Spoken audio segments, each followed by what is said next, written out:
మన తెలంగాణలో మొట్టమొదటి ఫ్యాక్టరీ అవుట్లెట్ మన ముకుంద జ్యువెలర్స్ లో లైట్ వెయిట్ ఆభరణాలు కలెక్షన్స్ ఎన్నెన్నో అన్ని జ్యువెలరీస్ పై VA కేవలం 2 to 12% మాత్రమే. విచ్చేయండి ముకుంద జ్యువెలర్స్. విశాఖపట్నంలో పెట్టుబడుల జాతరతో CII భాగస్వామ్య సదస్సు సందడిగా సాగుతోంది. లక్షల కోట్ల పెట్టుబడులకు ఒప్పందాలు కుదిరాయి. వేలాది ఉద్యోగాలు రాబోతున్నాయి. ఈ సందర్భంగా ముఖ్యమంత్రి చంద్రబాబు వైజాగ్కు సరికొత్త నిర్వచనం చెబుతూ ఆంధ్రప్రదేశ్ పెట్టుబడులకు సరైన వేదిక అని చాటి చెప్పారు.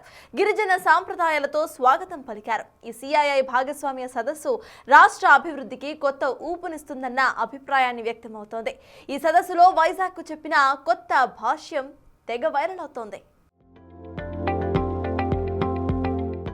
విశాఖపట్నంలో పెట్టుబడుల జాతరతో CII భాగస్వామ్య సదస్సు సందడిగా సాగుతోంది.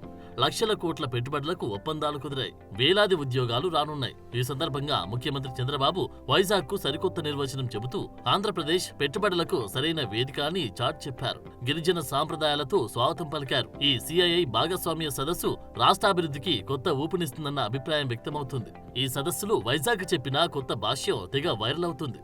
దేశ విదేశాలకు చెందిన ప్రముఖ వ్యాపార పారిశ్రామిక సంస్థలు పెట్టుబడులతో తరలివచ్చాయి. గత 2 రోజులుగా లక్షల కోట్ల పెట్టుబడుల ఒప్పందాలు జరిగాయి. ఈ సదస్సుకు ఉపరాష్ట్రపతి CP రాధాకృష్ణన్, ముఖ్యమంత్రి చంద్రబాబు, కేంద్ర మంత్రులు పీయూష్ గోయల్, రామ్మోహన్ నాయుడు, పెమ్మసాని చంద్రశేఖర్, శ్రీనివాస వర్మలతో పాటు పలు దేశాల ప్రతినిధులు, పారిశ్రామికవేత్తలు హాజరయ్యారు. మొత్తం 2 రోజుల్లో 11.92 లక్షల కోట్ల పెట్టుబడులకు సంబంధించి 400 అవగాహన ఒప్పందాలు కుదిరాయని ప్రభుత్వం తెలిపింది. ఈ ఒప్పందాల వల్ల మొత్తం 13.32 లక్షల మందికి ఉద్యోగాలు వస్తాయని ప్రభుత్వం చెబుతోంది. మరోవైపు CII భాగస్వామ్య సదస్సులో ముఖ్యమంత్రి చంద్రబాబు వైజాగ్కు సరికొత్త నిర్వచనం చెప్పారు. V అంటే విజన్, I అంటే ఇన్నోవేషన్, జడ్కి జిల్ అంటే ఉత్సాహం, A అంటే ఆస్పిరేషన్, Gకి గ్రోత్ అంటూ వైజాగ్కి కొత్త భాష్యం చెప్పారు. ప్రస్తుతం ఈ కొత్త నిర్వచనం సోషల్ మీడియాలో తెగ వైరల్ అవుతుంది. ఆ క్రమంలో పెట్టుబడులకు ఆంధ్రప్రదేశ్ సరైన వేదిక అని, స్పీడ్ ఆఫ్ డూయింగ్ బిజినెస్ అందరికీ అర్థమయ్యేలా, రాష్ట్రంలో ఉన్న అపార అవకాశాలు వినియోగించేలా అందరి సహకారాన్ని, అభివృద్ధిని కోరుతూ 2 రోజుల పాటు ఒక సదస్సును నిర్వహిస్తున్నట్లు చంద్రబాబు తెలిపారు. తెలుగుదేశం పార్టీ కూడా దానిపై ట్వీట్ చేసింది. చంద్రబాబు గారు, లోకేష్ గారు కలిసి వైజాగ్ నగరానికి ఒక కొత్త నిర్వచనమిచ్చారు. CII భాగస్వామ్య సదస్సుతో అది మరింత స్పష్టమైంది. ఈ మధ్యనే వైజాగ్ అంటే గూగుల్ అని చెప్పుకున్న జనం ఇప్పుడు వైజాగ్ అంటే ఒక విజన్ తో వినూత్నంగా, ఉత్సాహంగా అందరి ఆకాంక్షలు నెరవేర్చేలా అభివృద్ధి చేయబడుతున్న నగరమని చెప్పుకుంటున్నారంటూ టీడీపీ ట్వీట్ చేసింది. విశాఖపట్నంలో జరిగిన CII భాగస్వామ్య సదస్సుకు దేశ విదేశాల నుంచి వచ్చిన పారిశ్రామికవేత్తలకు గిరిజన సాంప్రదాయాలతో ఘన స్వాగతం లభించింది. ఈ సదస్సు విశాఖ నగరాన్ని సందడిగా మార్చింది. సదస్సు ప్రాంగణంలో అందరిలోనూ ఉత్సాహం కనిపించింది. వివిధ దేశాలు, సంస్థల నుంచి వచ్చిన ప్రముఖులు సదస్సుల బోర్డు వద్ద ఫోటోలు దిగుతూ ఆనందించారు. ఏపీ పెవిలియన్లోకి అడుగుపెట్టగానే అది ఒక ఎలక్ట్రానిక్ ప్రపంచంలోకి ప్రవేశించినట్లు అనిపించింది. ఈ సదస్సులో పాల్గొన్న వారందరూ ఎంతో ఉత్సాహంగా కనిపించారు. ఈ సదస్సుతో రాష్ట్రానికి భారీగా పెట్టుబడులు, పరిశ్రమలు వస్తాయని అంచనా వేస్తున్నారు.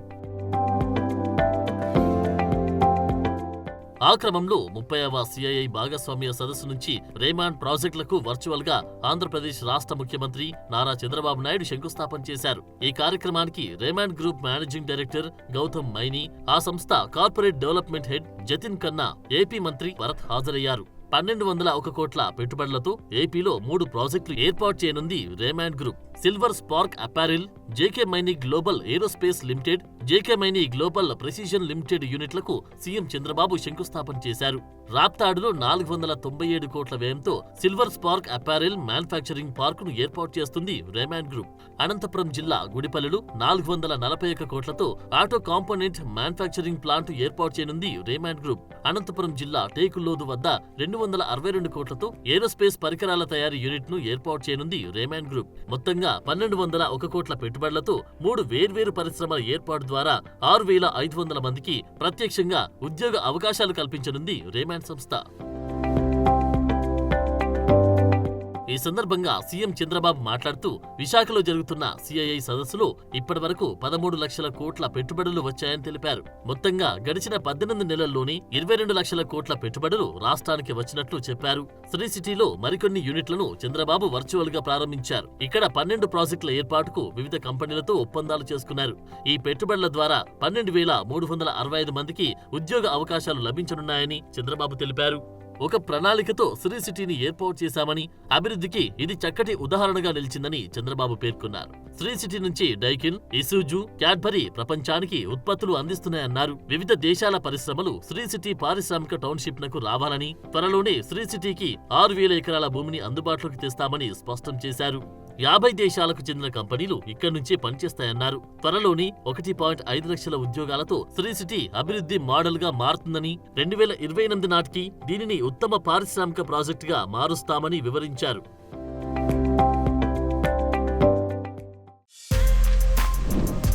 For more videos like this, subscribe Big TV channel.